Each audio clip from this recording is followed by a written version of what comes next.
Salam değerli izləyicilər, iyun ayının 14-ü 2025-ci il radiasiya ilə bağlı bir vacib məlumatı diqqətinizə çatdırıram.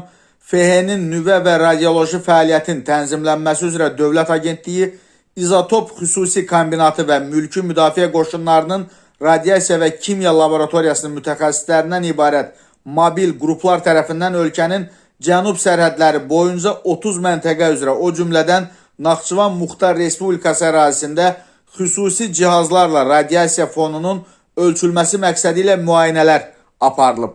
FHN və Ekologiya Təbii Sərvətlər Nazirlikləri mətbuat xidmətlərinin birgə məlumatında bu barədə qeyd olunub, bildirilib ki, müayinələr zamanı ətraf mühitdə radiasiya fonunda hər hansı çirklənmə aşkar edilməyib.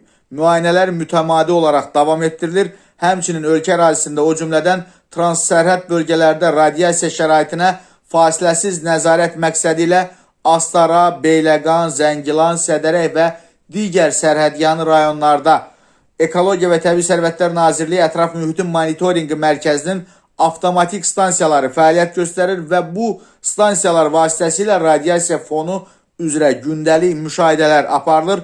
Hazırda havada hər hansı bir çirklənmə müşahidə edilməyib.